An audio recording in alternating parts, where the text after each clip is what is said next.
그럼 상제님은 어떤 어린 시절이었을까? 근데 상제님은 유난히 총기가 뛰어나서 그래서 연기가 넘치고 해명하셔가지고 주변에 그냥 소문이 파다하게 신동이다, 영하다. 그래서 동네에서 그냥 다 같이 경외하고 사랑했던. 그래서 그 기록이 점처 잘하시며 얼굴이 원만하시고 성품이 관우하시고 지덕을 겸비하시어 총명과 해식이 출중하심으로 부모님과 마을 사람들이 어린 학봉을 영화라 부르면서 경애하니라, 공경함과 사랑함이 같이 있었던 그런 유소년 시절이 그려지고 있습니다. 상제님께서 그러면 10대 시절을 가시면 가장 이제 감수성 예민한 시절인데 14세, 15세 때 가세가 점점 더 어려워져서 급기야 이제 학업을 중단하시고요. 사방으로 이제 주유를 하시는데 전국 2만 명 가셔가지고 거슬막이라는 곳에서 머슴살이 하시고 보리를 거두시고 정읍 내장산 아래 부여곡에 가서는 삼판군이라고 해서 나무를 베고 당시 같이 일하던 삼판군들의 증언에 따르면은 고부 갱망리에서 온 저 젊은이가 참 진실되게 일을 잘한다. 그 칭찬을 아끼지 않았다는 얘기가 지금까지도 전해져 오고 있는데, 근데 이런 일화를 이제 증언들이 쏟아져 나오니까요. 그런 걸 들으면서 우리는 언제 어디서나 참되게 인생길을 걸으신 상제님의 모습에 감동을 하게 되는데, 원래 하나님이시고 미륵 좀 부린 상제님께서 왜 가난한 농부의 아들로 오셔서 머슴살이 하시고 농사꾼 노릇하시고 삼파꾼 노릇까지 하셨냐? 그것은 당신님이 이루고자 하는 그 해원의 그 거사라는 것은 서른받은 민중의 삶을 이해하지 않고는, 체험하지 않고는 제대로 할 수 없는 것이니까 후천 가을 개벽기에 가난으로 고통받고 억압받은 사람들한테 이제 축복을 주시고 그들을 구원하시기 위한 어떤 맥락에서 그런 삶을 기꺼이 감내하셨다라고 볼 수 있겠습니다. 상제님은 그 부잣집에서 태어나서 아주 편히 사셨을 것 같은데 그와는 정반대셨군요. 그래서 만약에 부잣집을 사셨다면 우리가 그렇게 마음이 안 갔을 수도 있죠. 근데 재밌는 거는 천상의 가장 높은 자리에 계셨는데 지상의 가장 낮은 자리에, 그러니까 그 모든 스펙트럼을 다 이제 섭렵할 수 있는 선택을 하신 거겠죠. 그런 상제님이 어떤 모습이셨을까? 네. 그때는 뭐 사진도 없었고. 그러니까요. 네. 이제 도전에 보면은 이렇게 나옵니다. 정산 상제님께서는 어용이 금산사 미륵불과 흡사하시어 용환이 백옥처럼 희고 두루 원만하시며 양미간에 불표에 큰 점이 있고 천하는 샛별과 같이 반짝이시니라. 또 목소리는 인경처럼 맑고 크시며 엄청 크셨다 그러죠. 왼손바닥에 북방임자와 오른손바닥에 별무자 무늬가 있고 등에는 붉은 점으로 뚜렷하게 북두칠성이 새겨져 있으며 발바닥에는 13개의 점이 선명하니라. 그러니까 상제님을 옆에서 뵌 성도들이나 이런 분들의 그 증언에 따르면 이제 이런 의용 모습이셨다는 거죠. 그러니까 크게 보면 이제 상제님께서도 나를 보고 싶거든 금산 미륵불을 보러 하신 것처럼 금산사 미륵불과 아주 흡사하셨다. 여러 성도들이 봤을 때. 그리고 이제 등에 이제 뚜렷하게 이제 개천에서 몇 감을 때 상제님 등에 붉은 점으로 이렇게 북두칠성이 크게 이렇게 새겨져 있는 걸 이게 목격을 하죠. 상제님께서 북두칠성이 네 별이니라.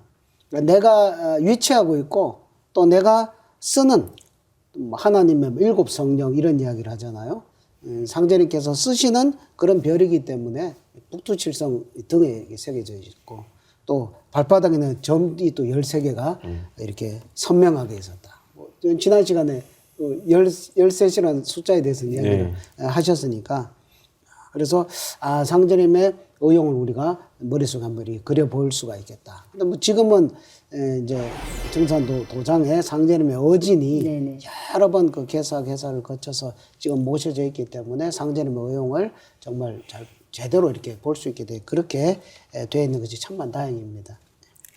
네, 금산사 미륵불상은 그 진표 대성사께서 미륵불이신 상제님을 친견하고 조성하신 거잖아요.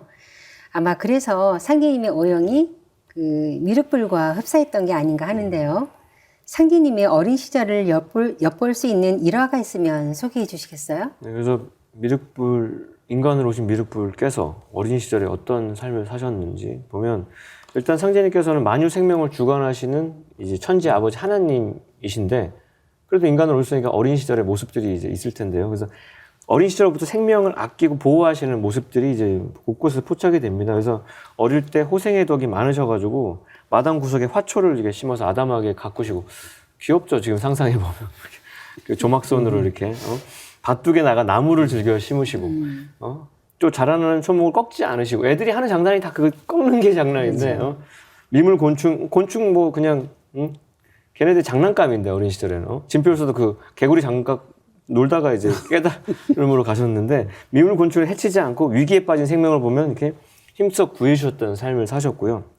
그리고 이제 영성이 뛰어났던 상제님께서 그 조화홍 하나님으로서 그 영적 세계를 깊이 통찰했던 어떤 이벤트도 있었는데 6살 되던 그 풍물굿을 보시는데 문득 탁 해각이 열려버리는 거예요. 그 공연을 보고. 장성한 뒤에도 다른 곳은 구경치 않으시는데 풍물굿은 이제 자주 아주 즐겨서 예, 구경하셨다고 하는데 풍물이라고 하는 게 원래 신을 부르는 그 악기들이에요. 그래서 뭐 꽹과리, 징, 장구, 북, 소고. 그래서 그거 뭐 굿하는 곳이나 이런 행사장에서 들으면 그리고 그거 들으면서 이렇게 절을 해보면요. 평소보다 절이 잘 되더라고요. 제가 해보면. 그러니까 신이 막 동해가지고 피곤하지도 않고 막 그렇게.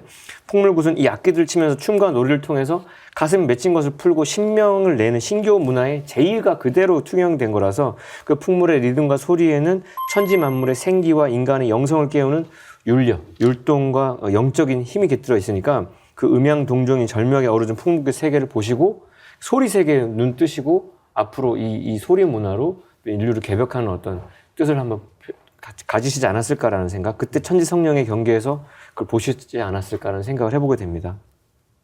그 6살, 7살 이런 그 어린이 상제님 네. 이시지만 상제님은 또 상제님이죠. 그렇죠. 그래서 이제 상제님의 그런 면모를 볼 수 있는 그런 일화들이 전해오는데요. 상제님께서 워낙 이렇게 신동이고 영하고 이러니까 이제 성부님께서 그 찢어진 가난한 집에도 불구하고 자식 공부를 제대로 시켜보겠다고 이제 이름 있는 황준제자라는 이제 훈장을 들여가지고 이제 글을 가르치게 됩니다. 근데 상제님께서는 거기 잘 응하시지 않죠. 정말 도령 공부해야지. 그러니까 상제님께서 천자문 책을 탁 펴시더니만 하늘 큰 소리로 막 따지 하고는 책을 딱 덮고는 그냥 나가버려지는 거예요. 그러니까 그 어린 그 취약전 아동 나이 되는 그 상제님의 기세에 이 훈장 이제 기가 눌려가지고 그 다음부터는 이제 어정쩡한 존댓말 도령 공부하셔야죠 뭐 이렇게 되는 거죠. 그러니까 상제님께서 하시는 말씀이 하늘 전차에 하늘 이치를 알았고 땅 지자에 땅 이치를 알았으면 되었지 더 배울 것이 어디 있습니까? 그냥 노시다가 때 되면 가시지요. 더 배울 것이 없다. 이런 한마디를 이렇게 해주시는 거죠. 그러니까 뭡니까? 이 공부라는 것은 이 만유 생명의 부모여 뿌린 하늘과 땅의 이치, 이것을 체득해가지고 천지와 하나가 되는 것. 이게 핵심이다. 그대는 그걸 알고 있는가? 훈장 그대는. 또 뭐 훈장뿐만이 아니라 모든 이제 뭐 사람들한테 이렇게 선언하시는 것과 같은 그런 말씀이라고 봅니다. 그런 일이 있었고요.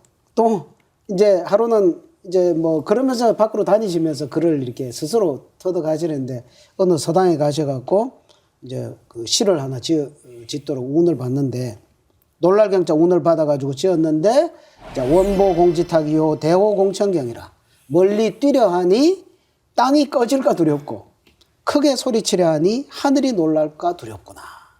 그러니까 7살짜리 그죠 아동이 시를 지었는데 말이에요. 그죠 한번 생각해보세요. 어마어마하냐 그죠. 내가 멀리 뛰려 하니까 땅이 함몰될까. 내가 소리를 지르니까 천지신명들이 다 그냥 깜짝깜짝 놀라서 벌벌 두려워 떨까 두렵다. 이런 그 상제님의 그런 본래의 기계가 비록 인간의 작은 몸을 쓰고 계시지만 그대로 상제님의 본연의 모습은 이렇게 우리들에게 전해지고 있다는 거죠. 네, 뭐 하늘 천자에 하늘 이치를 알았고 땅 지자에 땅의 이치를 알았다. 정말 그 천지를 주재하시는 상제님의 기계와 배포가 느껴지는 것 같습니다.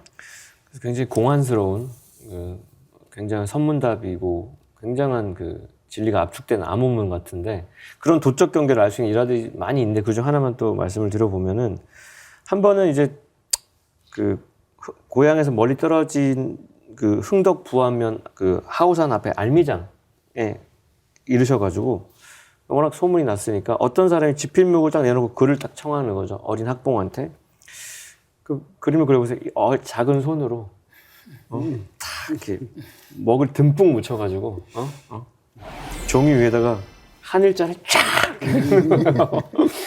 작은 손으로 큰 붓이고 그러면서 그 우렁찬 소리로 나는 순이다 이렇게 나는 순이다 이것도 하나의 공안인데 그렇게 외치니까 갑자기 한일자가 누에처럼 글자가 꿈틀꿈틀 움직이는 거예요. 그러니까 사람들이 뭐 탄성을 지르고 더 자세히 보려고 서로 뭐 밀고 당기고 거기 완전히 아수라장이 소동이라는데, 그러면서 조선 땅은 한일자 누에와 같다. 뭐 이렇게 앞으로 펼쳐질 이 국운에 대한 어떤 한 소식을 탁 전해버리거든요.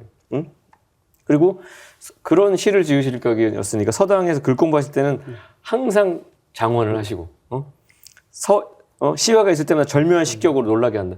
다른 사람을 1등 주려고 해도 항상 1등을 하셨던, 그러니까 둘째가 될 수 없는 어떤 분, 넘버 원의 삶을 사셨는데, 그런 상제님을 이렇게 측근으로 식주인으로서 훗날 수석성소가 되는 김영렬 성도님하고의 만남도 좀 이렇게 좀 상서로운 면이 있어요. 김영렬 성도님은 상제님하고 전혀 다른 출신이에요. 부잣집 외아들이야.